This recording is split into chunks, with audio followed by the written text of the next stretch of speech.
What if a single week abroad could change the way you see the world or even how you understand your place in it? Today, we're exploring the intersection of travel, service, and global impact and asking the big question: how do we experience a destination in a way that not only transforms us, but also empowers the communities we meet along the way? To help us dive into that, we're joined by someone who has spent more than 25 years proving that meaningful travel is not only possible, it's powerful. So I want to welcome you, Eric, to this show. And can you tell us a little bit about your journey into hospitality entrepreneurship? Be happy to. Thanks for having me, Cheryl. Wow, that's a long journey, so I'm not sure how much time we have. I'll keep it high level to the degree that I can. Okay. Um, I think it's hospitality has just always been one of those things that I've been passionate about. Not necessarily knowing that it's hospitality per se, but just think life is relationships, it's friendships, it's people that you work with, it's people that you meet, and I've always liked leaning into that in life. And so early on, my wife and I, we've been married 35 years now. When we first met and got married, we liked to go into bed and breakfasts. And this is back in the day when the internet wasn't a thing yet, right? So it was Mhm. guidebooks. And there were a couple of ladies, Sandy Soul, Bernice Chesler, did guidebooks, and you literally had to read all of these guidebooks. We'd go get them at the library because to buy all of them was too expensive. And then you read through all of them to try to find a place to stay, and then you call it, and there's no website. You call, and they're out of business, right? The number's been disconnected, or they're full that weekend. So came up with the concept of creating a database of bed and breakfasts and licensing it out to at the time CompuServe, Prodigy, Delphi eWorld, MSN Network, et cetera. Before I could get around to doing that, the internet was created. And so I just went straight to the internet and created bedandbreakfast.com. And it was a lot of fun. I mean, we created the leading website in the world for information on true bed and breakfasts. We had the first central reservation system, or CRS, in the space. So we allowed innkeepers to update us with rates and inventory, and then we would distribute that onward to Expedia, Travelocity, and the big OTAs. We had the leading property management software system in the space. And I sold all that in 2010 to a company also here in Austin called HomeAway. Not that I was trying to sell it, really. I wasn't, frankly. But HomeAway wanted to buy it. I had kids at the time that were 12, 10, and 7. And it's like, okay, I'm never going to get this time back with my kids. So I sold it. And after a couple of years of, you know, full-time husband and dad, which was absolutely amazing. Just you keep thinking of other things that you want to do, other businesses. So I bought with a buddy of mine and business partner. We bought Sage Hill. We've owned that now for, I don't know, over 12 years, 13, 14 years. That's a lot of fun. It's 88 acres just south of Austin. It's a 4.8 rated place, and sort of gives us that sort of hospitality fix, if you will. About that same time, I guess it was a year later, I start. We were trying to figure out, okay, well, what do we want to do? And we thought, being in the bed and breakfast space and selling that, what's the next market that we could sort of bring technology to, and a brand. What's the next fragmented hospitality market? And we thought of the property management market, vacation rentals. And so we created a company called Turnkey Vacation Rentals. We built that to be the second largest in North America, and then we sold it to Vacasa in 2021. That was fun as well. The whole thought there was, let's create a property management company. Most property management companies back then, this is 2013, 2012, they were really mom and pop. There were no big chains, franchises, if you will.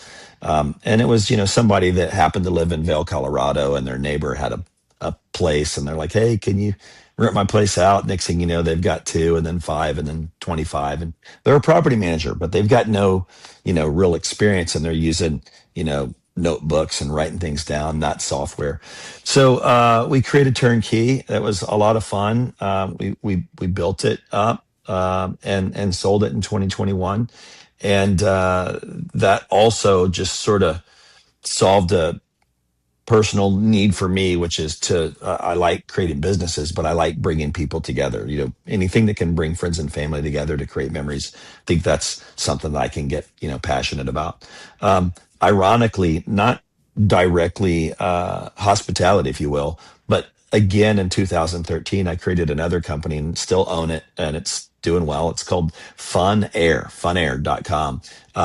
We, of all things, here in Austin, Texas, we're the leading global manufacturer of inflatable toys for mega yachts. So think of a 200, 300, 400-foot yacht with a slide coming off of the third or fourth or fifth deck, uh, uh, a big beach club off the back of the boat with a netted pool so people can swim, get down to the water. Because you can have a beautiful, amazing, very expensive yacht, and it's still not going to have a big pool, right?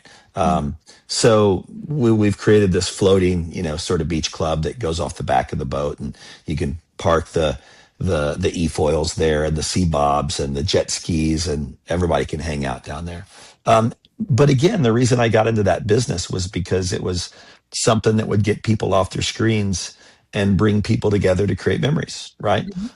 So it's been really cool. And then Savvy's the just the most latest one.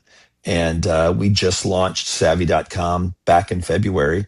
And the whole point there is, we just felt that travelers were sort of getting taken advantage of in the fees that they were paying to the big platforms like Airbnb and Vrbo, booking.com. And, same thing happens at Ticketmaster and StubHub and those guys. But coming from the hospitality background, the hospitality portion of it was something that I felt like, okay, we know how to fix this. Travelers aren't happy paying an extra 15 or 20% to book a vacation rental. Property managers, hosts, homeowners aren't happy that they've got this big distribution cost and that there's this intermediary out there that owns the guest relationship. Uh, and that didn't create good hospitality, right? When you've got, back to your sort of opening comments, when you've got a platform or an app standing between the host and the guest, I mean, that's just not great hospitality, right? Hospitality by definition is relational. So we set out to create savvy.com and Savvy, a marketplace where people can sort of search and find and compare properties like they would on Airbnb or Vrbo. But once they did that and they go to book, we facilitated direct reservation with the property manager. So it's not our customer; it's the property manager's customer, and saves the traveler money. And it's allows them to use that money that they would have paid to Airbnb or Vrbo or Booking in fees to upgrade their stay, right? Instead of being in a beach town, you could be beachfront. Instead of being in a ski town, maybe you use that money to be ski front. Maybe you stay an extra night or bring in a chef or whatever. And so, yeah, so that's what we're doing now, and keeping us busy, but we're loving it. I Excellent. said, and that's the short version, by the way. Sorry. Well, yeah, and you have clearly have an entrepreneurial spirit. Just listening to all, and it seems like you're really able to find these needs that people have, and you just go back and build whatever it is that's necessary. I don't think there's any uh, great secret to that. No, it's Yeah. nothing. It's not like I'm this brilliant guy. I just sort of see, okay, well, gosh, that sort of stinks. We could do that better. Let's go do that. So, how did owning and operating a boutique inn shape your understanding? How did it? I think you kind of spoke to that, but what was the passion behind it? Like just because you saw a need, or was there some underlying? No, that's it. That's a great question because that's the one that we didn't necessarily see a direct need in owning an individual property, right? The thought there was we were going to do a roll up. Think of Ian Schrager, Joie de Vie, luxury hotels and resorts of the world. We wanted to go out and buy 25 to 100 B&Bs, unique inns, boutique hotels, keep them all independent, but have an umbrella brand over them. So you as a traveler, You knew what you were going to get. You had a customer relationship management database. You had points. You had, just it's in a crass way, it's Starbucks, but not Starbucks. They were still going to be individually branded coffee shops, if you will, but you knew what you were going to get. I mean, personally, not a fan of Starbucks coffee, and I'm on record as the guy that didn't think that would work. So I was wrong. I thought people wanted the unique, coffee, the mom and pop coffee shop. People want to know what they're going to get, and that's why they've been successful. And so we were trying to uh, go in and buy this property that was an existing bed and breakfast with 10 rooms. We've now taken it to 20 keys and 24, 25 rooms, added a spa, added pickleball, et cetera. Um, but what we found out is when we got that first property, and it's on 88 acres, surrounded by 2,500 acres of open space. So it's beautiful, but it's a lot of work. 88 acres, seven, now it's 10 structures. It's a lot to manage. And we decided, you know what? It's fun owning it, and it's fun creating a place where you try to think of everything before the guest does. So when they're like, "Oh my gosh, I'm going on a hike. I need a bottle of water." Oh, guess what? Well, there's a cooler with water at the trailhead at the hiking. Oh, I need a walking stick. Oh, there's a walking stick. Oh man, I'm in my unit. I need a Kleenex. Oh, whatever it is, right? You just try to be a step ahead and give people a place of respite, if you will. Give people a place where they can go and and they come back and they're fully refreshed and ready to hit the week or the month or whatever the world's going to throw at them. Because there's a lot going on in the world right now.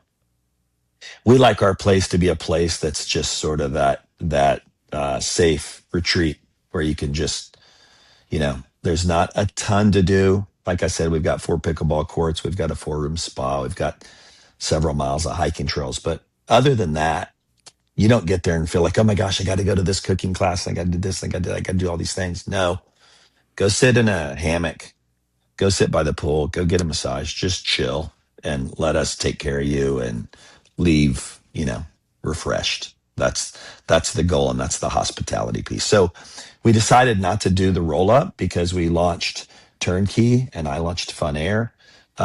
And it was a lot of work, but we still love having that place and being able to take care of folks. Hmm. Well, I love what you said about having some continuity when people know what to expect when they get to a place. That's super important, and it gives people more. That sets people at ease. I think knowing that they Well, don't I, have. it, totally think you're right, and I mean that ties into sort of. I mean, hats off to Airbnb, right? What they did was they took a very very very fragmented industry and they created a platform that allowed people to get a better idea of what they were going to get. Now they ran into issues obviously with fake listings Hmm. and bad actors, and everyone does. And I think that's where we sort of took a unique twist, right? With us, we don't list for rent by owner properties on savvy.com. We don't Hmm. think that's too savvy, frankly. No pun intended there. But we only have properties that are managed by professionals. So if someone that uses Savvy shows up to Austin, Texas, and they flew in from Vegas and they're here for a 3-day weekend and they've got a group in tow and they go to check in at 11 o'clock at night and the Bluetooth doesn't work, we want to know that they can call the local property manager and someone's going to get their butt over there and let them in the house. Not that they've got some gig economy bro that's surfing in Costa Rica and is out partying and then they're stuck outside of their house, right? So, Savvy is professionally managed and saves you a lot of money. That's really the difference. It's the same properties that you're going to find on Airbnb and Vrbo. We just don't add the fees. And a lot more peace of mind knowing that. That's right. That's Yeah, right. for sure.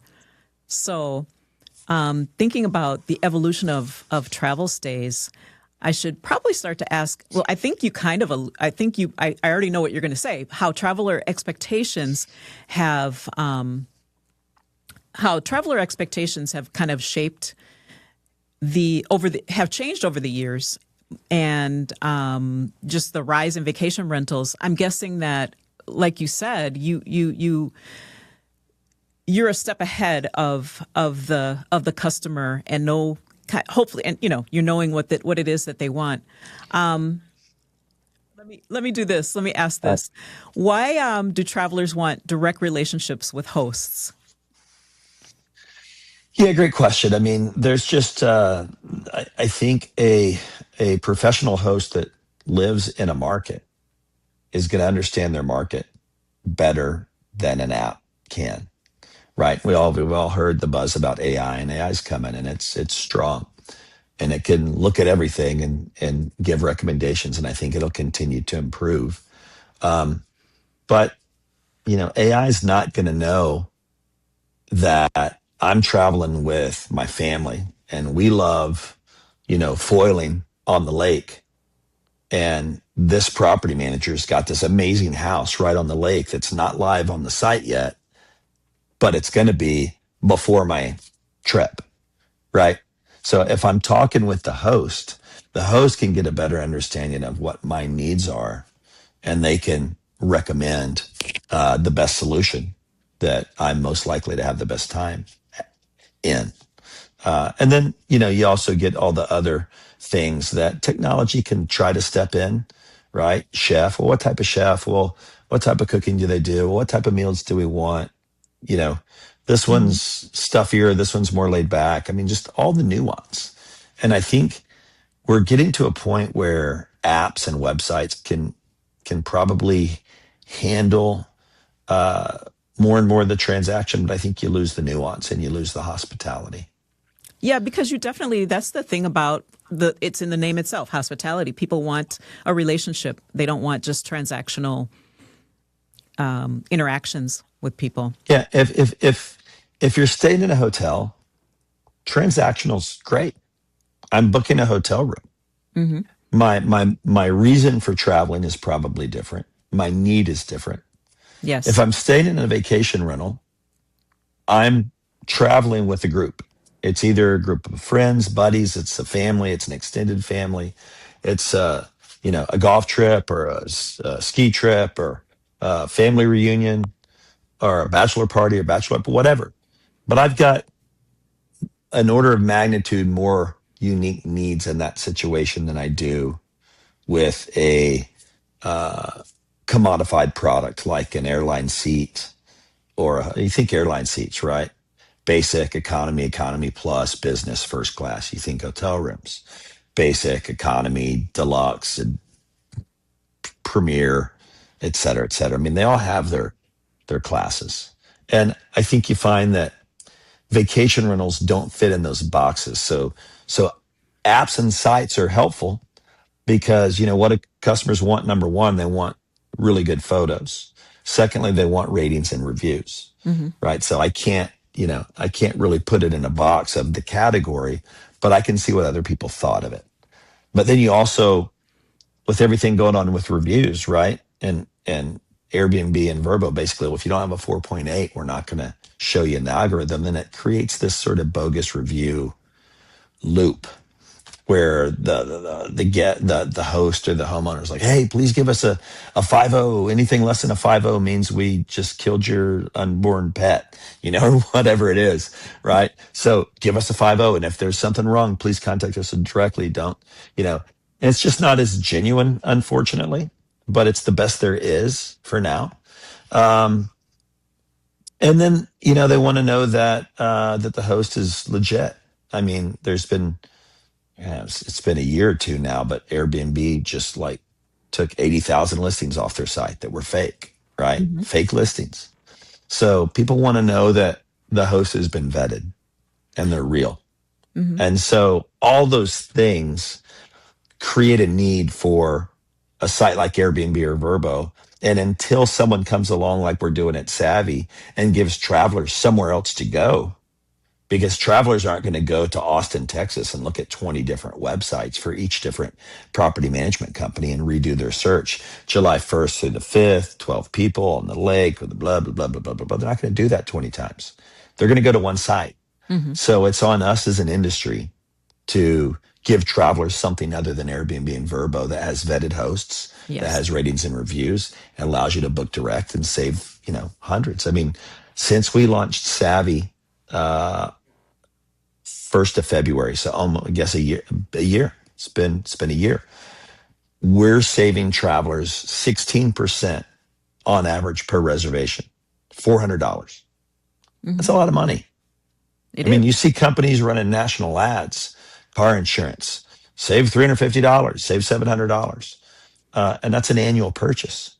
Vacation rentals, people, maybe they go once a year, maybe they go 2, 3 times, 4 times, 5 times. So yeah, we think it's not going to be for everyone, but nor does it need to be. Correct. I don't mean this, you know, uh, not everyone's savvy. And I don't mean to say that like, there's these people out there that are idiots. I mean, it's not it at all. People may be looking for something else, right? Um, but there's enough people out there that truly are savvy that are like, wait, I'm going to be smart about this, and we're just going to go provide those folks with a better tool. Right. And it's great to have, like you said, it's just great to have options. There's Absolutely, so many different types of travelers. So we need different options, and there's plenty. It's great to have something that you can trust and find the kind of stay that you want to have. well, for sure, and we want to make it easy too. We don't want people to have to go look at when you come to Savvy. We're going to show you our price. You give us dates and you choose a property. We're going to show you our price. We're going to show you Airbnb's price, maybe Vrbo's price, right? So you don't have to go look at 3 different sites. Hmm. Just come to Savvy, find something. If we're not the least expensive, we should be because we're not adding platform fees. But sometimes property managers, give us the wrong rate table in their software system, or sometimes, maybe Airbnb or Vrbo is running a special new property onboarding deal or something. But we're going to show you so you can go book at Airbnb or Vrbo. Right. And today's travelers are just they are to use your word, they're more savvy about a lot of things. They've got so many tech tools that they can use. So they definitely, people are going to get turned off if they have to hunt around for too long. So Absolutely. Absolutely. And that's a perfect. lot of what happens now. So pre-savvy, what would happen is people would showroom is what we called it, right? So we've all sort of gone to Best Buy to look at TVs, but then we've gone on to Amazon to buy the TV, right? Or whatever it is. That happens on Airbnb and Vrbo. People will go look, find something like, oh man, dang, $4,000. Jeez. Let me just go spend an hour or two online and see if I can find whoever has that property directly and book it directly and not pay the platform fee. So there's savvy travelers out there that get it. There's just been no one give them a better solution yet.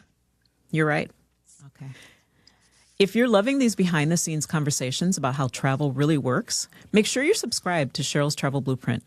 And if you're planning a trip that needs more than a standard hotel, especially for families or groups, this episode is for you. I encourage you to think differently about your next stay and connect with Cheryl's Travel Blueprint for curated travel planning. So, why don't we talk a little bit about designing stays that work for families and multi-generational travel?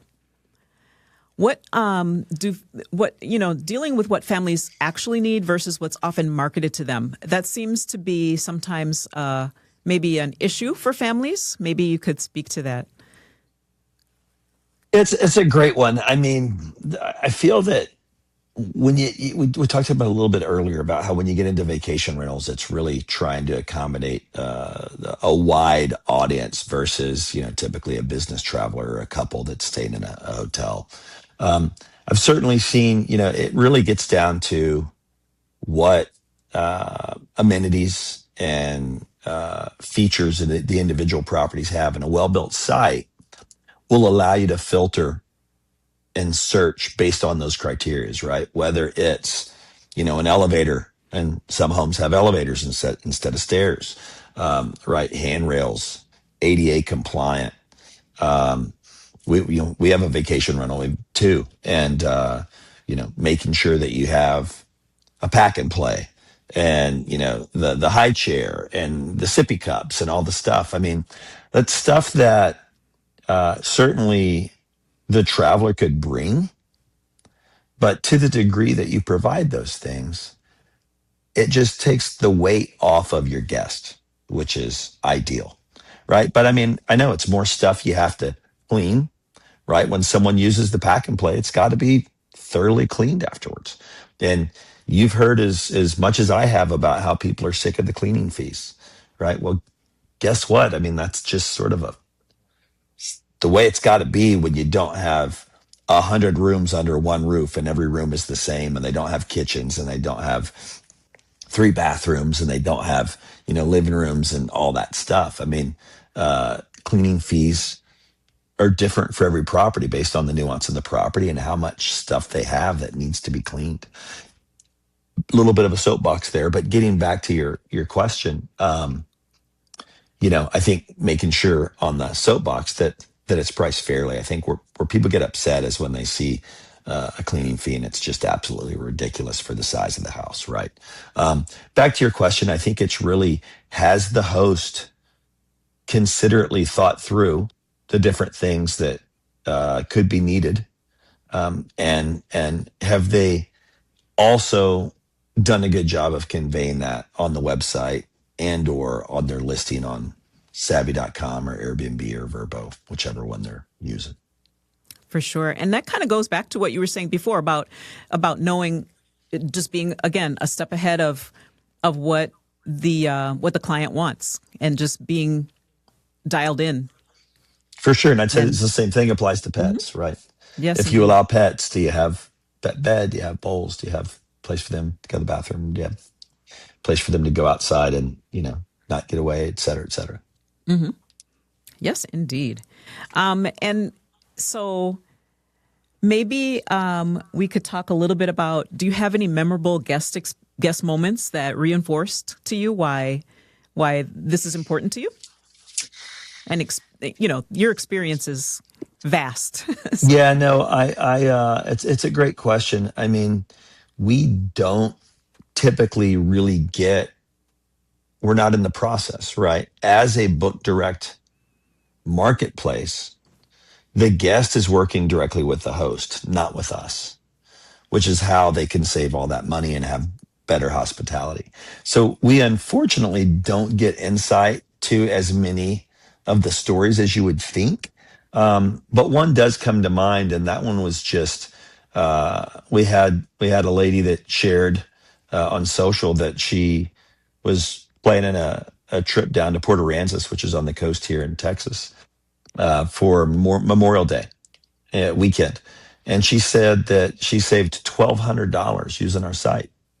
I mean, that's something to get pumped about. The team was excited about that. I mean, that's real money that could go towards a nicer stay in Port Aransas, or heck, renting a car to go down there, whatever, your plane tickets down, whatever it is. So I think we get excited when we see how much money we can save people, because we know that that's, prices aren't going down most places. no, sadly. Everything's going up. So to the degree that we can make it something that someone can do because now they can afford it, and without us maybe they couldn't have, it was out of their price. That's awesome. Yeah, You just 1,200. gave a family the opportunity to go create memories together. And $1,200 is nothing to sneeze at. That's a good chunk. Absolutely. No, absolutely not. What's your favorite type of stay when you travel with family? It changes, and I think that's what it is for a lot of people. I mean, there's times where I want to stay in a resort, and I can do room service, and I can go out to the restaurant right there on property, and not have to cook or clean or anything. There's times when a hotel works. If I'm speaking at a conference, at Verma conference or travel conference, I don't need a vacation rental. But there's been times for sure where, as a family, we've stayed in vacation rentals because we've got a big group and we want to all be able to hang out in our sweats and watch whatever it is, the football game on TV, and grill in the backyard or do whatever, and not be in hotel rooms. So I think it depends upon uh, what the travel's for. I mean, and then there's times if it's fall and it's foliage season in the Northeast, I want to be in a bed and breakfast. So there's that. If sometimes I'm ready for a spa, you know, I mean, I love to travel, and I think there's a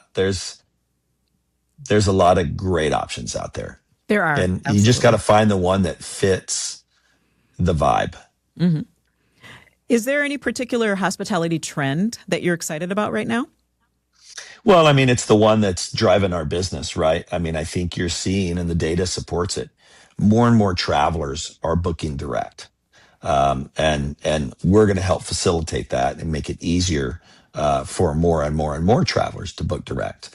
But no, we're excited to be a part of that. We understand why it is, and it makes total sense. And I think that's the trend that caused us to say we need to create this business. So I think that's the one that's, you know, top of mind Hmm. for us. Excellent, excellent. Do you have an unforgettable experience of a personal experience of, how, In a vacation in a rental, vacation rental? Hmm. I think my unforgettable experience in a vacation rental was, unfortunately, it wasn't unforgettable because it was like, oh wow, this is this amazing place, and we've had some of those too. We've rented, we rented a place in Carmel, California, on the bluff on Scenic Drive, right above the beach, for a month, and just I worked remote. I worked from out there for a month, and it was amazing. That would probably actually that was amazing. We did a week in Hanalei Bay in Hawaii one time with my son and his wife, my wife and I, the four of us, and just the island of Kauai, at the northern end, um, and absolutely beautiful. Um, but then the one that really comes to mind for me was the one that made me realize that this opportunity to do Savvy was here. We were trying to book a place in watercolor, seaside, sort of the panhandle of Florida, and 30A is the region, and beautiful area, and a lot of people. It's not like some undiscovered gem. It's well known. It's a great spot, but we booked something on Airbnb, and it was like $395 a night, and so we booked it for 4 nights, and taken my wife and daughter and a few of her friends. And I'm like, okay, 400 a night, 4 nights. It's going to be 1,600 tax and tip. It's going to be like 2 grand, $2,700. And I was like, wait a minute. How did it go from 400 a night for 4 nights to $2,700? 27 divided by four. I was told there'd be no math, but that's like $700 a night. So that one stands out because that one was the one that made me realize this is absolutely ridiculous. People are getting taken advantage of. Um, yes, Airbnb and Vrbo provided some value add at a point, and maybe still do to some people, but we need a better marketplace for people to not have to pay that. Yeah, that's insane. Yeah, yeah. That's kind of some of the things that we see here in Vegas, not with vacation rentals necessarily, but just the same concept of, you go to a resort, and then in some cases the resort fee is more than the nightly stay, which, and again, it's like you see this bill and you're trying to understand why it jumped up that high. And in Vegas, you look at the resort fee and look what it's for. Parking. Yes. No one drives to Vegas. No one from Texas. Most people don't drive to Vegas, right? Right. Wi-Fi. Give me a break. You're still charging for Wi-Fi, and Hmm. what are you going to USA Today? You're going to throw a subscription to, a newspaper in there. I mean, and then all of that, and they still close their pools at 7 o'clock at night when it's light until 8:45. We Hmm. were at Mandalay Bay with our kids doing the wave pool, and they're like, "Yeah, the pool's closing." We're like, "What are you talking about? It's like the sun is still up." Uh-huh. No, no, they want you to go spend money and gamble, so they close everything. Yeah. So not very Yeah, responsive to. the resort fees are annoying. I mean, the truth is that if it's a part, If it's a mandatory fee, it should be a part of the nightly rate. It's a Right, cost of doing exactly. business. That The just makes it fact that, easier. yeah, yeah. It makes it easier, and it prevents them from advertising a fake lower rate, which is all they're doing. Right. Absolutely. Three Because ninety five a night with a mandatory $75 resort fee nightly means that your nightly rate is 470, not three exactly. ninety five. Exactly. Exactly. And people want to know what they're getting, and being transparent is, and I think even if, it's okay to have high prices if you can, if it's worth it to the client, and that's the choice that they can make. Be, Right. transparent about it. And Yeah, if you've got a good product, they're going to come. that's right. That's right. Absolutely. So a couple of other questions for you before we wrap Sure. things up. Sure. I guess I'm sure that you would say that the value of choosing accommodations intentionally is that's up there at the top with choosing an experience, because that to me is the best trend that I've seen, is that people are choosing experiences and making memories and traveling with their families. I'm loving that, Yeah. and Yeah. I'm sure you're seeing a lot of that. We're seeing a lot of that. We sure are. I mean, my son right now is he works remote, and he and his wife moved to Hawaii for 3 months, and they're living in a tiny, tiny little, you know, one room thing so they can afford it. But they're like, we don't have kids yet. Let's go live in Hawaii and work from there for a little bit. How fun is that? It's like, yes, Absolutely. go. Do that while you can. And then Yes, and then you'll have lots of people wanting to come visit you. So that's right. Maybe that's why they got a tiny place. Yeah. that might not be enough to keep people away. Yeah, yeah, you could be right. They literally have to fold the bed folds down over the couch. So they have no room. Very smart, very smart. Yeah. And I think another thing that you touched on as well is connection, connection over technology. Connecting with the people that are going to be impacted by these decisions for where they're going to That's stay. right. Tech has a role. Tech should help facilitate, but it shouldn't replace. Yeah, definitely, because it's all about the experiences. So, Yeah. if Yeah. travelers remember one thing from this episode, what do you think it should be?